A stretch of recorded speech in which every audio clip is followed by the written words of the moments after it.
மற்றும் red giant movies தயாரிப்பில் பிரம்மாண்ட இயக்குனர் சங்கர் இயக்கத்தில் உலகநாயகன் கமல்ஹாசன் நடித்த இந்தியன் 2 உங்கள் அபிமான திரையரங்குகளில். தமிழக விவசாயிகளை கர்நாடக அரசு வஞ்சிக்க கூடாது என்றும் கர்நாடக அரசுக்கு எதிராக போராட்டம் நடத்த தயாராக இருப்பதாகவும் தமிழக காங்கிரஸ் தலைவர் செல்வ பெருந்தகை தெரிவித்துள்ளார்.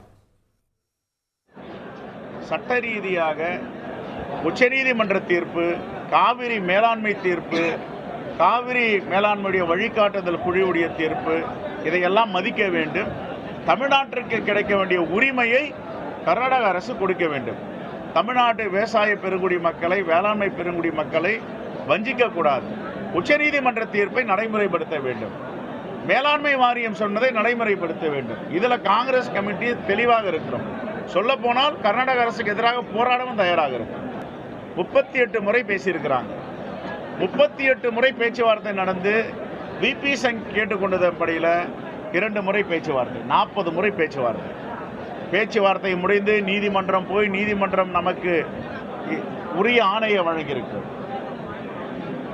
ஆனால் இவ்வளவு ஆணையை வழங்கிட்ட பேர் இப்போ பேச்சுவார்த்தை நடத்தல எந்த பிரயோஜனம் இல்லை. நமக்காக யாரும் பரிவு காட்ட வேண்டியதில்லை, சிபாரிசு செய்ய வேண்டியதில்லை. எங்களுடைய உரிமையை உச்சநீதிமன்றமும் காவிரி மேலாண்மை வாரியம் தமிழ்நாட்டு வேளாண்மை பெருங்குடி மக்களுக்கு என்ன உரிமை இருக்கிறது என்பதை எழுத்துப்பூர்வமாக தீர்ப்பை கொடுத்திருக்கிறார்கள். அந்த தீர்ப்பை நடைமுறைப்படுத்தணும். லைகா மற்றும் ரெட் ஜெயண்ட் மூவிஸ் தயாரிப்பில் பிரம்மாண்ட இயக்குனர் சங்கர் இயக்கத்தில் உலகநாயகன் கமல்ஹாசன் நடித்த இந்தியன் 2 உங்கள் அபிமான திரையரங்குகளில்.